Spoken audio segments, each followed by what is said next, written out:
Welcome back to the Speaking and Communicating podcast. I am your host, Roberta. If you are looking to improve your communication skills, both professionally and personally, this is the podcast you should be tuning into. And by the end of this episode, please log on to Apple and Spotify, leave us a rating and a review and what you would like for us to discuss on this podcast. My guest today is both an architect and an author. And by architect, I mean the architect of the Warrior's Life Code. He is the author of an amazing book, From Warrior to Warrior, and a life coach, which most of it is influenced by his experiences. Martin Salama is here to talk to us today about why we people please, why we struggle to get out of our comfort zones, and how we can control our emotions instead of being nuclear reactors. And before I go any further, please help me welcome him to the show. Hi, Martin. Hi, Roberta. I'm so excited to be here with you. Thank you so much for having me. Thank you for being on the show. Welcome. It's truly my pleasure to have you as our guest today. Please introduce yourself. So, like you said, my name is Martin Salama. I'm the architect of the Warriors Life Code, and I live in Brooklyn, New York. And I've been a life coach, and I mean life, Life in big letters, for the last 10, 12 years, because to me, life is everything that I believe in. And it stands for live incredibly full every day. Live incredibly full every day. Are we really capable of doing that when there's so much being thrown at us? You know what? That's a great question, Roberta. And it's all about how we're looking at things and how we accept them in our lives. And to me, when I say live incredibly full every day, to me, it means being happy and having a meaningful life, right? Because you could be happy without doing anything meaningful. And you could be doing meaningful work every single day and not be happy. So it's finding both of those things in your life and finding the love of appreciation for those, that will lead for you to say, what's being thrown at me, instead of how can I just accept what's coming and use it to the best possible. Yes, those are the intricacies that we're going to look into later. But please give us a little bit of background about how you got started on this journey. Sure, absolutely. Well, when I was a kid, I had a tragedy in my life. I lost my 5-year-old brother Michael when I was 10 years old to a school bus accident, and that shaped me for the next pretty much 40 years of my life. Because at that moment, I realized I'm the only boy left. I have 4 older sisters. It's up to me to make sure that my parents are always happy, right? Because they went through such a tragedy, as did I. But nobody told me this. I told it to myself. So as a result of that, I became a people pleaser because I wanted to make sure my parents were happy. And then I just adopted that into my life altogether. And when I got married, I was trying to please my wife. I was trying to please my family. I was trying to please my children, whoever was around me. That was my thing. And it took me close to 40 years to realize I was a people pleaser, pleasing no one. you know? But I would do it all the time. And I would rationalize that the reasons I was doing that was for the greater good. And now looking back after going through all my life experiences and becoming that life coach, I realized that the word rationalize is really 2 words: rational lies. I have never heard of it being put that way. Wow, rational lies. You're Rational. lying to yourself, thinking that you rationalize to yourself that the lies you tell yourself are what's needed for the other people to be pleased. Right, exactly. So I came up with a card deck, and it's also in my book that you mentioned, uh, about rational lies. Whenever you think you may be doing something that goes against your values, you'll rationalize all the reasons why it's okay. What you're really doing is lying to yourself that it's rational to think that. They're nothing more than rational lies. Hmm. All right. So And here's yes, the funny thing about people, oh, sorry, go ahead. no, go ahead, please. The funny thing about people pleasing is that it seems, I don't know if that was your experience as well, it seems as though the goalpost continues to shift. Just when you think, okay, I've done enough to please this person, there's a new thing tomorrow that you need to do Yes, more. It just never absolutely. ends. No? Absolutely. Yep. And for me as a people pleaser, what I also found was because I was a people pleaser, I was a control freak, right? Because I wanted to make sure that everybody was going to be happy. I took everything personally because if it wasn't working out the way I wanted it to be, then I was personally involved. And I was always looking for the recognition. You know, when you're a people pleaser, you want people to say, wow, you did such a great job. You're the king of the world. You know, you're the best thing since sliced bread, you know, and all that. You want people to say you're the greatest thing ever. Mm. And when all those things aren't happening, for me, I became somebody that reacted. I had a very short temper. You know, I would react or even overreact, or like I like to say, I was like a nuclear reactor because you never knew when I was going to explode. And when I did, it didn't matter who was around me. I would leave fallout all over the place. And then I'd have to go back and fix those things. And I would apologize and say something, you know, Roberta, I'm really sorry I did that, but you know, you set me off. You did this, you did that. That's not an apology. That's really a rationalize or justifying what you did. So when you blow up, I'm guessing the things had built up over time, and that's the moment of explosion. It could be. It could be. Because I at the had a very short time, temper. It could be anything that would set me off. oh wow. Because at the time when you people please, obviously you don't honestly express that this is what you're feeling or this is how you are feeling based on what the No. person is, your interaction with them. And Right. so you keep that in and it builds up and it builds up on your chest. You know how your chest just keeps Right. pumping up like, Right. and that's when it explodes. Exactly. Now I call myself a recovering people pleaser. Mm, You know, when you're a people pleaser, for the most part, when you're deep into it, you don't say, "Oh, I'm a people pleaser." For the most part, you're just doing it because you think it's the right thing to do. right. Until somebody starts to help you figure out that, you know what, you're not taking care of yourself, you're taking care of everybody else. And maybe that's your way of looking for love, or, you know, in my case, my first marriage, I found out after going through the divorce and everything that I'd gone through, which happened as a result of what happened in 2008, it wasn't the only thing. We were both victims and we were both culprits into the dissolution of the marriage. Mm, But what I realized was is that I loved her more than she loved me. And as a result, this is something I wrote about in my first book 10 years ago, Recovering from Divorce. Now, this is my opinion. There's yes. no science behind this, but I believe the one that loves less has the control in the relationship, because the one that loves more is trying to do everything they can to get the one that loves them less to love them more. Hmm.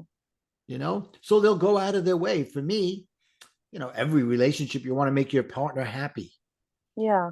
but I was going above and beyond it. I was making sure she was not unhappy. I would do everything I can to make sure to get her a little, and it was really, looking back now, is my way of getting her to love me more. But looking back, you know, about a year after 2008, when we lost everything, it was our 24th wedding anniversary, and she asked for the divorce. Other than our 4 children, that was the best gift she ever gave me. Wow. So you mentioned control in two scenarios now, in the people pleasing and the fact that she had control over the marriage. What is it about control that we don't seem to nail, to get? Yeah. So what happens is, and that, it's part of your emotional reactions or your emotional actions, as it were. The control issue has to do with you making sure that you're, for me, I believe anger comes from fear. Okay. If you're fearful of something, it will could manifest itself in anger because you're not getting your way, or you're not gonna. So if you could understand that you could only control yourself, don't allow anybody to control you, and you don't control anybody else. Now you're starting to shift that mindset from the reactionary to more of a responding. Mm. So don't control someone else and don't allow someone else to control you, which then brings us to um, also you say life in capital letters, Yeah. live Incredibly incredibly full every full day, every day. Right. right? When we have so much to deal with, and like I said, we said earlier, and you were explaining that if you have all this worrying and things that when the people around you that you love and you're trying to have these good relationships, is it possible to still live incredibly full every day? Well, it is And you got possible. jobs and everything Yeah, it that is mm, possible. But what happens, the worry goes within yourself. It goes into your cellular being, okay? When you're worrying, because it's really about whatever else is going around you and your lack of control. To me, worry is connected to the whole control issue. mm, You're worried because you can't control what's going on, right? For back to example, control again. right, and there it is. For example, Chicken Little, the sky is falling, the sky is falling. If the sky is falling, can you do anything about it? No, so running around screaming about it isn't going to make the sky stop falling, right? So if you can understand that the worry is what's holding you back, you could then start to understand that that's bringing you a mindset of scarcity, a mindset of lack and fear and everything that we talked about earlier. Mm, And you could shift it to a mindset of abundance. And I go even a little deeper. I talk about there's two types of mindsets. There's a mindset of self-awareness, but there's also a mindset of self-conscious. Most people think they're self-aware, but when I explain to them the difference between the two, they start to realize that they really aren't self-aware. They're more self-conscious. And again, it's another card in my deck. please explain that to us because I'm wondering what the difference is. Okay. So Mm-hmm. here's the card, self-aware versus self-conscious. So Yes. self-conscious comes from a place of negative energy, guilt, conflict, doubt. Self-conscious is more outward directed. It's being more concerned about what others are thinking of you and how the situation is going to affect you. You probably react to uncomfortable situations instead of respond. When you're self-conscious, you're questioning your decisions. Yeah, there's a little more to it, but that gives you the gist, Right. right? Mm, mm. Self-awareness comes from a place of positive energy, acceptance, contentment, and self-assuredness. Self-awareness is more inward facing. You have an accurate and realistic understanding of how you are responding to situations and how you feel about things. So self-conscious is outward, as you say. And therefore, that means also there's that element of how do people see me? Is that a bit of a people-pleasing element in it? Absolutely, absolutely. And it's also the ego coming in, Mm, right? Self-conscious has to do with the ego. Self-assure, self-awareness has to do more with the humility in you. right. I look at ego and humility as the two sides of the coin, okay? The two sides of the spectrum. I'm not saying you shouldn't have an ego and that you should always be humble, because the greatest leaders in the world, if they really are in history, had a strong sense of humility as well as being a leader.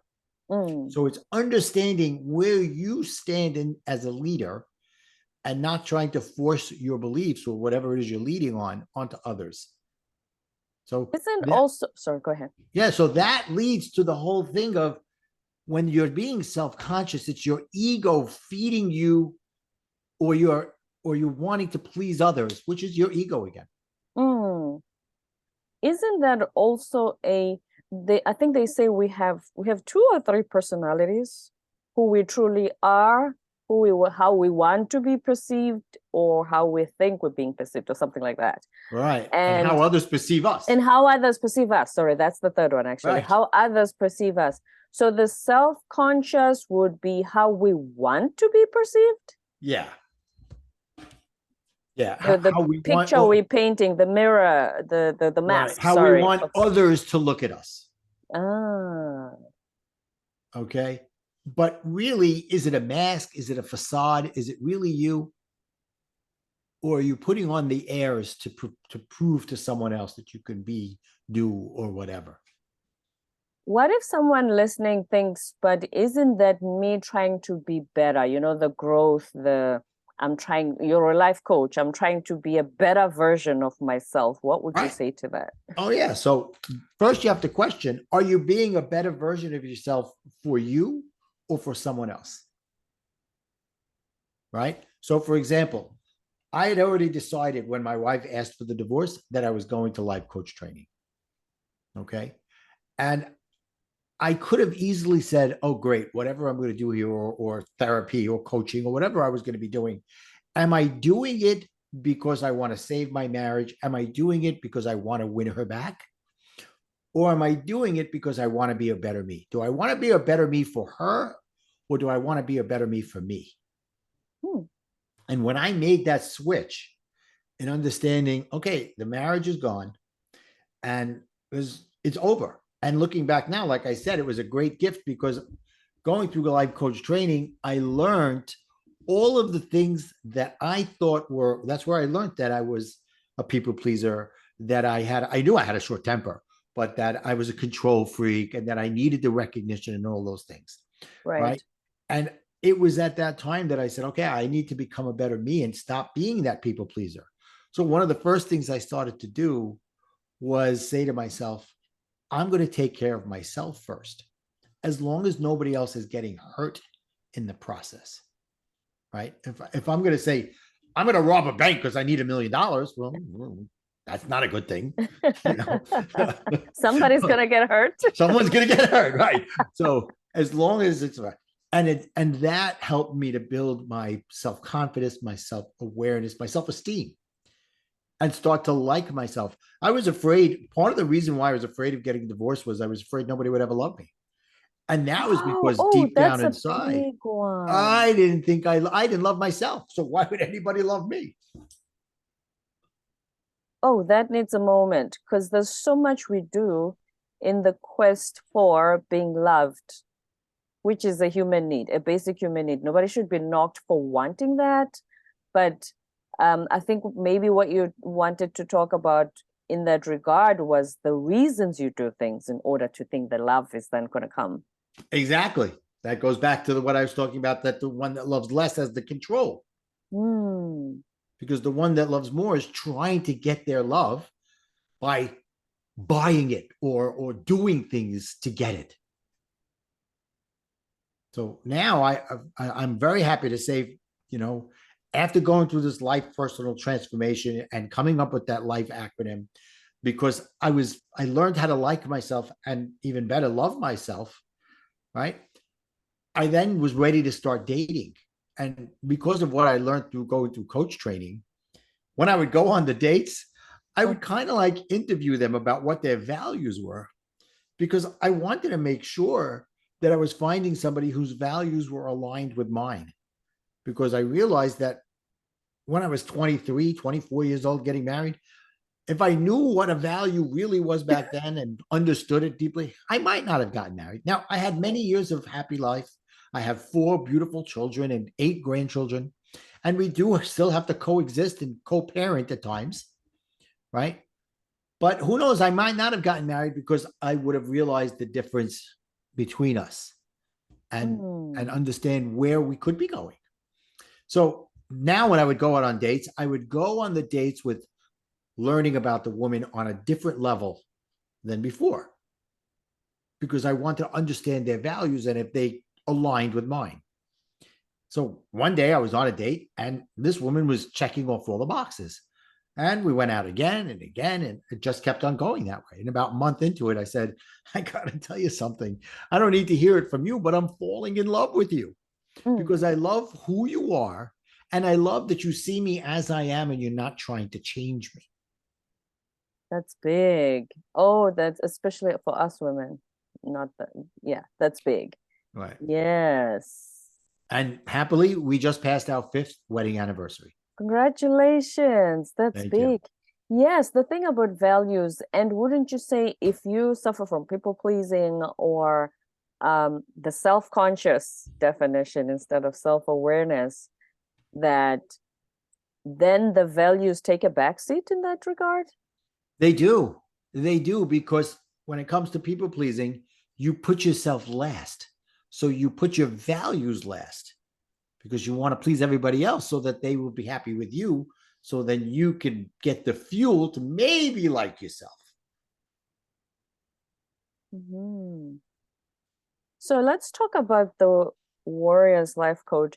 I was saying earlier that we worry so much, and the scenarios we paint in our heads usually are way worse than Yes. what's really happening. Because you're not there Yes. behind the scenes, they fly in the wall and thinking, oh, yeah, when a person doesn't say hello that one day, you think something happened. I think it's what I said last week. And Exactly. it's none of that. Exactly. Why do we do that? Why do we do that? Well, it has to do with our lack of self-worth, and taking everything personally. You know what? I learned this in coach training, and it's something I still believe today. What I say to you is about me. What you hear me say is about you. Please say that again. What I say to you, if I'm upset, it's about what's going on in my life. What you're hearing about my upsetness is about what you think is going on in your life and projecting it on yourself. So the projection goes both ways. Yep. Because we usually do talk about let's say you call me ugly, that's you are projecting your feeling about yourself towards Right. me because you think you're ugly.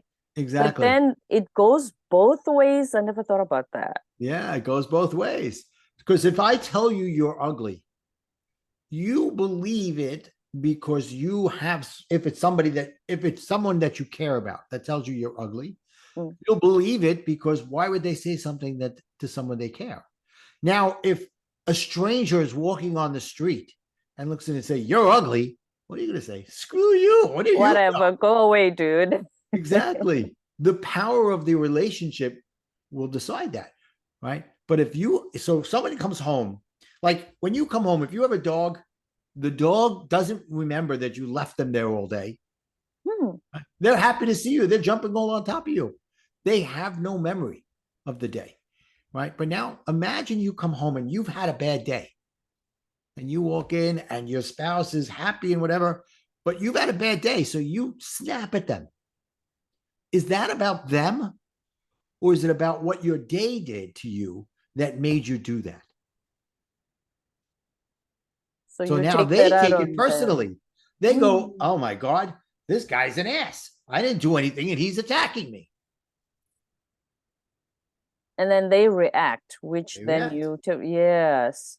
Yep. Or as you say, it's also about me and how I respond. So I can just decide he must have gone through something on the way home. This has nothing to do with me. I'm going to go to the other room until he comes down. Could be. Or you could say, hey, what's going on? What's going on? It's all about communication. And for me, that was one of the things that was always missing in my relationship. And I'm just as much to blame as she is for that lack of communication. Okay.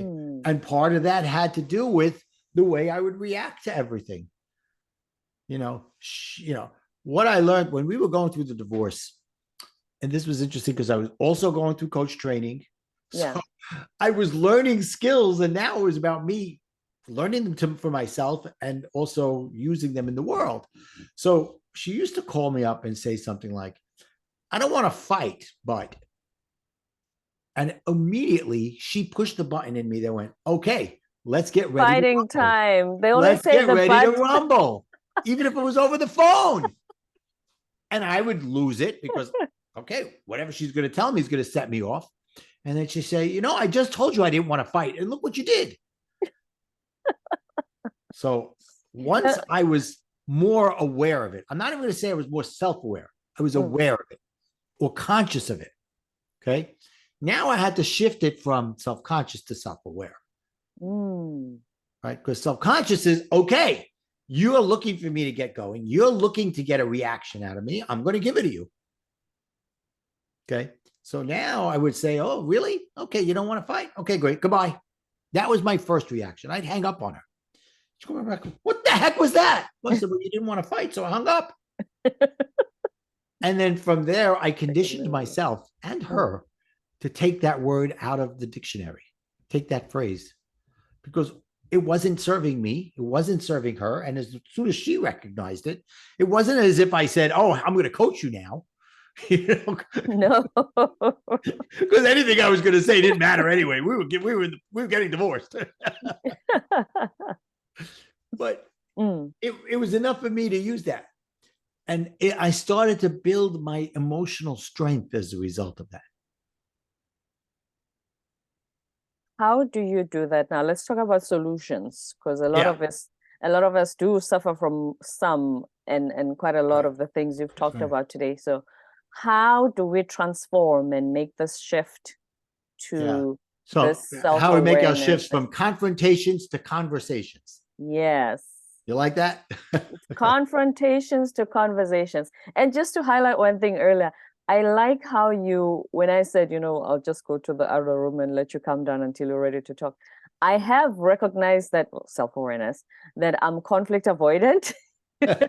So, and you said, no, you must ask, what's going on?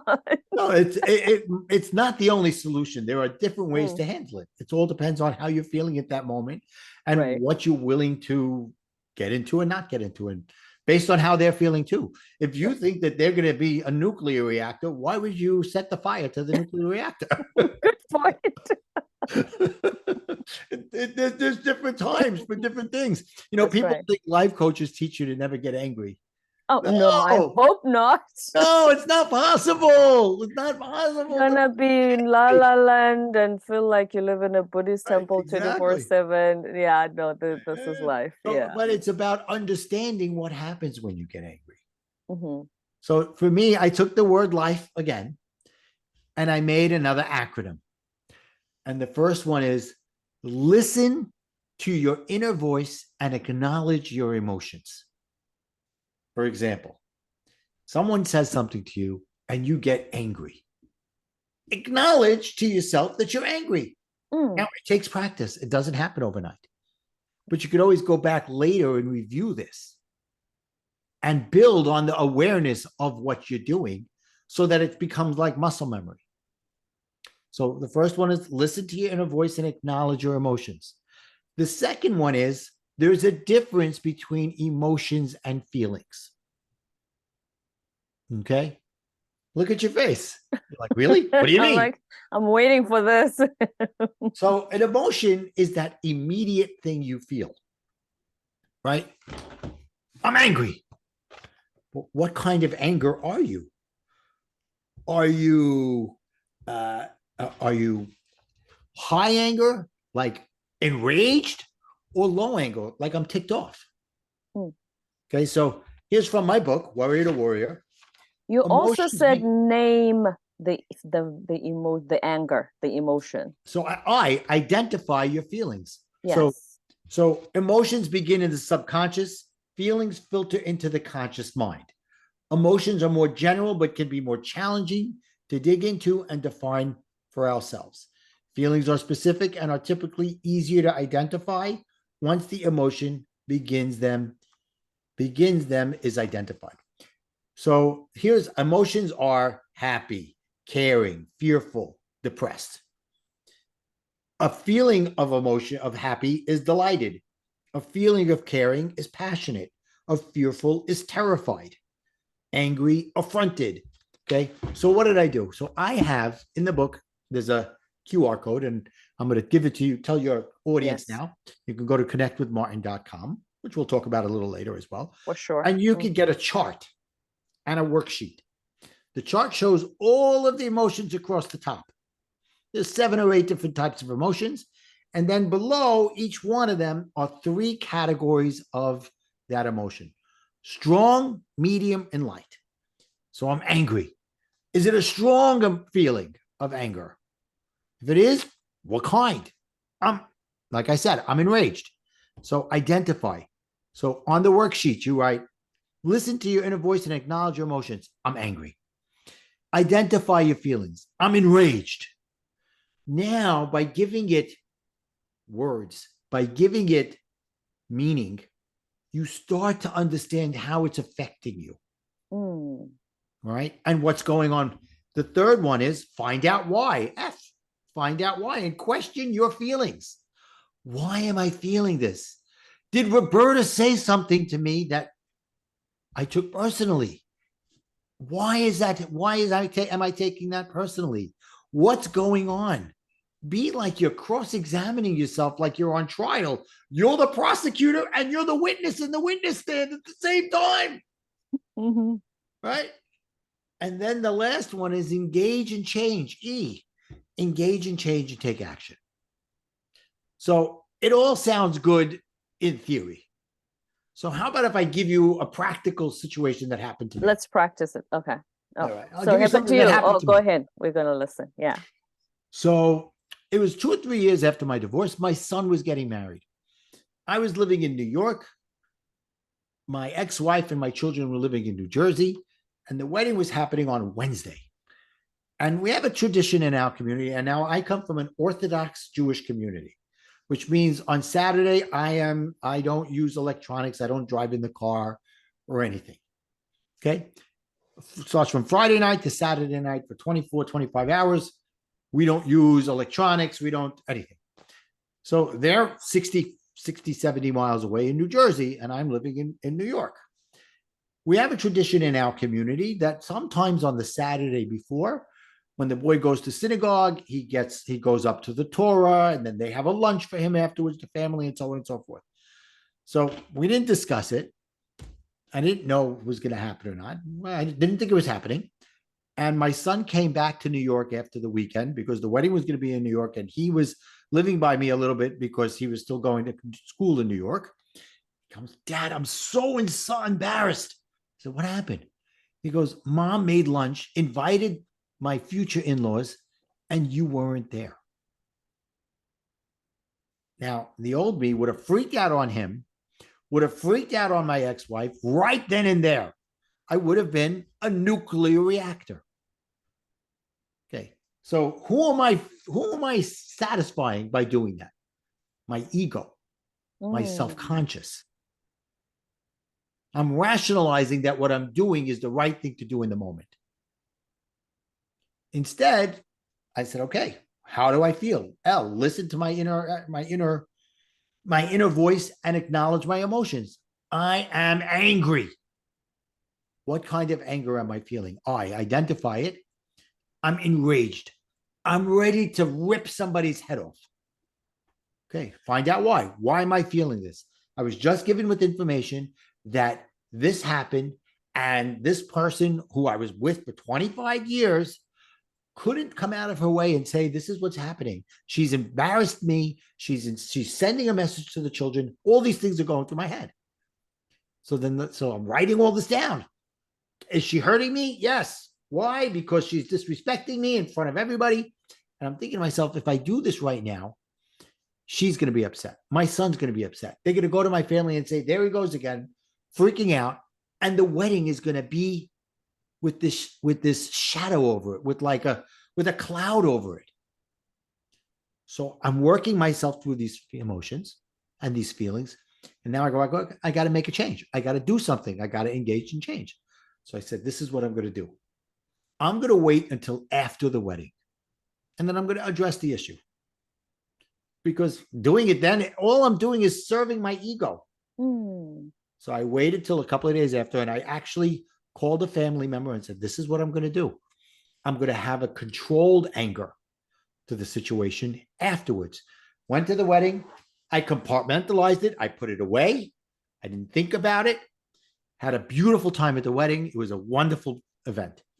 2 days later, I called her up. I said, this is what you did.